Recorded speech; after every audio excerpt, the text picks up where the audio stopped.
continuing our conversations on the sugar industry today, and joining me right now is General Secretary of GAU, C. Paul Narain, former Gaisuku General Manager and Union Representative Vishnu Pandey, and NASI's General Secretary Dorchan Nagasar. I want to discuss with you what we have all been hearing for a while now, diversification. And in this context, what it means for this sugar industry. For particularly me, I have become more familiar with the term when Wales was being transformed, and we've heard about these proposals and so on. What exactly is going on in the industry when it comes to diversification, Mr. Narain? Gaisuku's argument about diversification is an act of deception. It is without any foundation, and it has a political objective.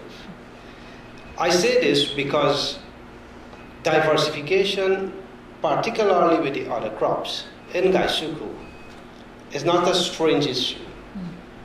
This had been there before, and they had all failed. And I hope later on in the program we could be able to explain some of these things. At Wales, however, they are saying that, look, they are going to diversify into other crops. And the reality is, what is happening at Wales? All that is happening, they have planted 200 acres of seed paddy. And in their document, and what they are saying to the public, they are having a number of ventures which they are selling, but doesn't have any soundness in them. For instance, they are saying that, look, at Wales they will sell 300 million in duck every month, which is a pie in the sky.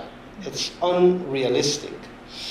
Then they said that they will do other things, tilapia, they're talking about mining bees and so on. But all of these things we have seen, there is no reality. And we are guided by the experience. We are guided by the experience. They are arguing that, look, they have to close these estates to make them viable, to make the industry viable. The whole question is a question of management of the resources. And on my left, I have come Vishnu Pandey, who has the honor of bringing back Enmore Estate some years ago after the flood. In 2005, when the estate was completely devastated, that estate was turned around and had the history under Mr. Vishnu Pandey of producing sugar for 3 consecutive years at 10 US cents per pound, being the best estate in the industry. So the issue here is how you manage and not cutting estates and fooling the public about the other crops. Mr. Pandey has a wide knowledge of what took place in the other crops when it had been there. So he will explain that. Mr. Pandey, is there a history of trial and error when it comes to this whole talk about experimenting with other crops and diversification? Yes. And before I answer you directly, diversification out of sugar, meaning sugar industry should not be involved. It should be a special project either by the Ministry of Agriculture or some appointed team to really move in diversification. The second thing is that the sugar industry from east of Essequibo, East Bank Essequibo, to Curtin, which is Kelvin, occupies just a little over 3% of the land mass in this country. So when you're going to take away sugarcane or the sugar estates to diversify, these are some big questions. And I think it is by now well established in the country a lot of suspicion along this diversification, so to speak.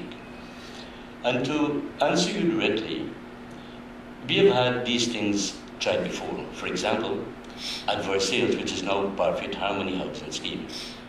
We had one of the, if not the largest in the Caribbean, in terms of a dairy complex, where we brought in cows from foreign countries, we established a cheese factory, we established a milk parlor, and we spend hundreds of millions of dollars in that project.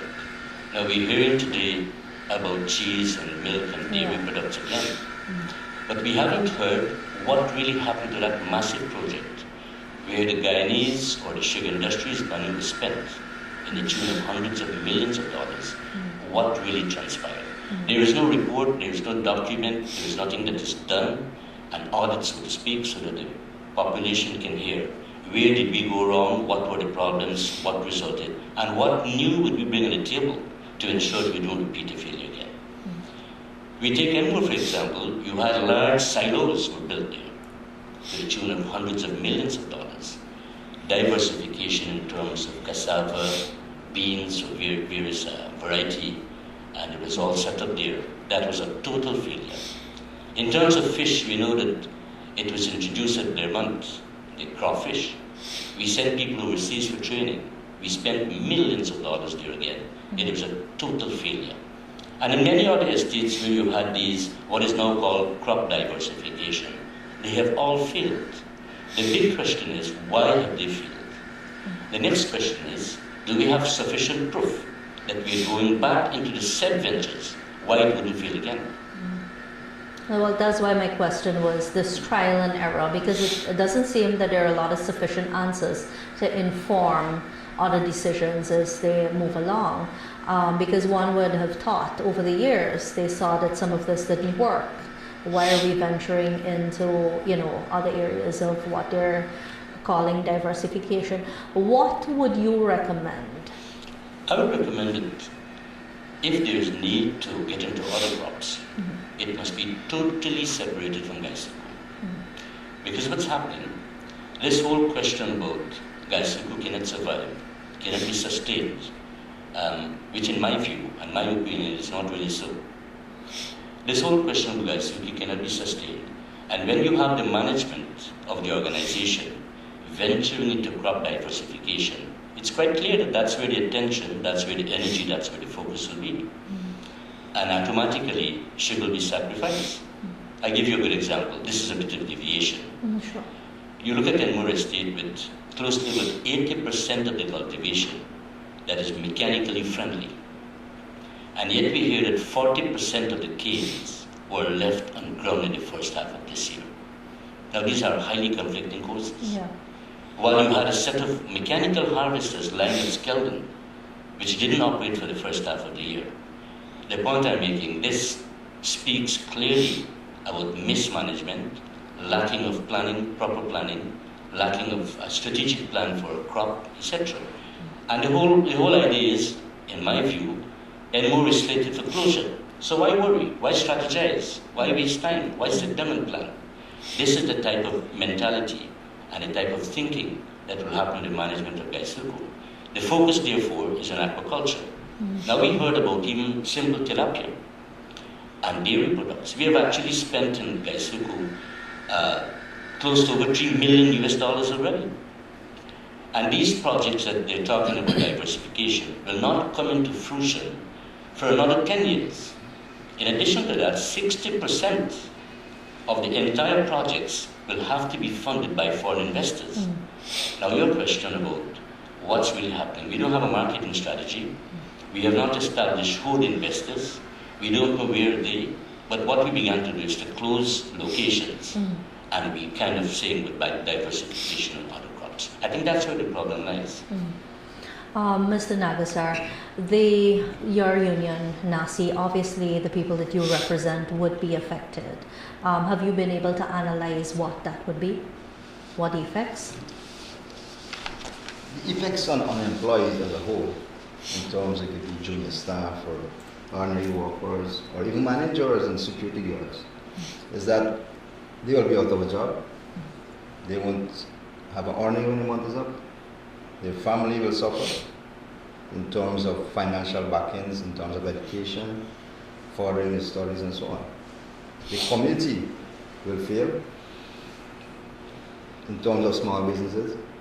Nobody will want to buy, nobody have money to buy. Like the simple fishermen and so on, they won't have anything. Because when they catch a fish, who will buy it? Nobody have money to buy it. But the membership as a whole will feel the brunt of it. because they are the one who will suffer in the long run. They are the one that will be out of a job. They won't have anywhere to go for a job. Kaisuku is saying to diversify out of sugar, and they are not putting anything in place. The government are not putting anything in place to offset this labor force that will be out of a job in terms of diversifying and closing down of factories and estates. They are saying that they don't have money they had said that they don't have money to upkeep whales, which is about $1.5 billion per year. Yet they are paying presently about $800 million at whales without any production. They are not producing cane, nothing, and they are paying about $800 million every year. You check in 2-3 years, you could have made more than $1.5 billion had you continued with cane. And you're not producing anything, and yet you are saying that you don't have money to upkeep whales. In terms of diversification out of sugar, they tried it, Gaisuku tried it in the 80s, and it failed. And it will continue to fail. They had cows at high flood, where they didn't get a market, so they had to make the cow and sell it locally to employees and village people within the village. The animal, they had to kill the animal and sell beef right in the village area, because there was no plan. They did not plan anything, they did not get no market, nothing. So as to say they're going to do this and sell it properly. It was flat. They had about 8 fields of orange trees at Ifra in terms of citrus. When the orange started to bear, they just plow it down and plant back cane. They said they didn't want even diversification, they are going back to cane. And now they are coming back with the same thing to say that cane cannot make it, we are going to diversify it. Mr. Pandey spoke of the lack of an investment strategy, lack of a marketing plan. There's no talk about who these investors are, and the fact that the return on investments would not be immediate. But is there somewhere where diversification and the sustainability of the industry as a sugar industry can coexist? I personally do not feel so. And apart from a personal opinion, by the science and statistically, it is not so. In some other parts of the world, take Mauritius for example, they would do intercropping between their cane rows. But they would plant crops such as potatoes and onions and so forth.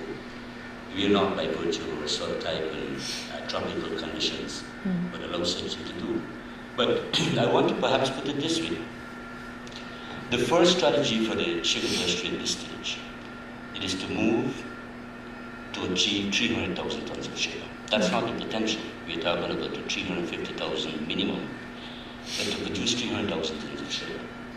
If we can add value to that production in terms of direct consumption, value-added products, then we can have a little over $30 billion of revenue annually.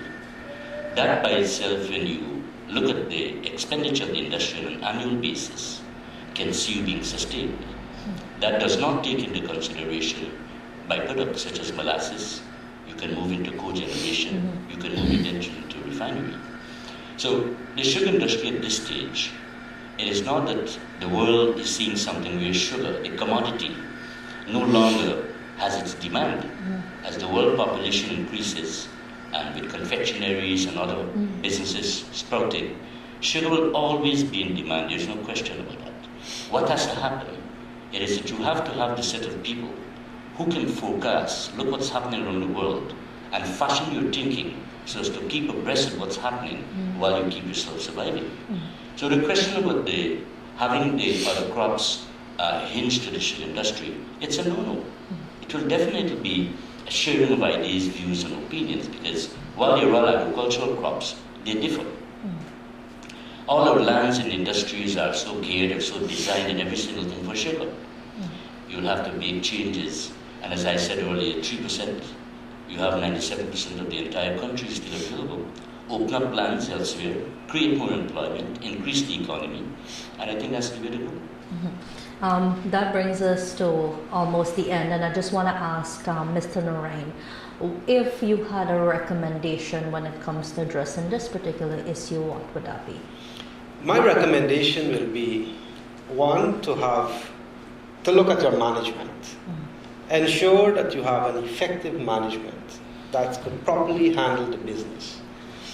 And the fact that you have farmers getting almost double the production in terms of the yields per hectare tells you a big story. If we are to look at IFLAT, this is already there.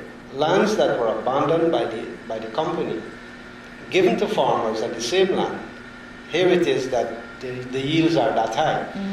So definitely something is wrong. And then I will say to the government, who are the owners, you need to look at where you are putting your money, who is managing it, because $32 billion, you put it in the hands of Mr. Hanuman and his team, and there is nothing that they could show for it, except lower production, which is a disgrace, because you have more money, you have all the expertise. They said they have bright people working with them. I wonder how bright they are. But you have everything at your disposal, and here it is that you are not able to produce. And to talk about closure, they ought to stop doing that. They ought to come clean and to say, let us have a concerted effort to ensure that the industry survives in the interest of this nation and its people. Because putting people out of jobs is also pulling down your economy of the country, because every person that is unemployed and you're adding more to it, you already have all the estates operating and you have an unemployment. Imagine when you are going to have 9,000 people more on the bread line, not having jobs. So we need to refashion, we need to have engagement, and that is the only way we could be able to move forward. I'm going to ask Mr. Nagasar and Mr. Pandey for brief parting comments. Yes, I think that the most important thing in our country is our people. And if we're going to design systems that will bring about suffering to our people, then it's high time that we need to go back to the drawing board and look back at what we have actually embarked on. Where can we make adjustments to ensure that our people are keeping intact? Closure of estates runs counter to the welfare and well-being of our people. And I think that's of paramount importance that the decision maker needs to look at. Mr. Nagasar. Yes. Closure of estate or even sell-out is not a healthy choice. It will affect the country as a whole, as Comrade C. Panarayan said earlier. But what I would like the government to understand and to try and get involved in doing is to ensure that the Sugar Corporation is properly managed. The managers that we have, we need to make sure we monitor them properly and ensure that they implement ways and means to control huge and big spendings that are not necessary, and get the workers involved in some decision making, right, in terms of getting back the industry to go forward and not necessarily just throw on diversification out of sugarcane. Thank you all for contributing to this conversation on sugar this morning.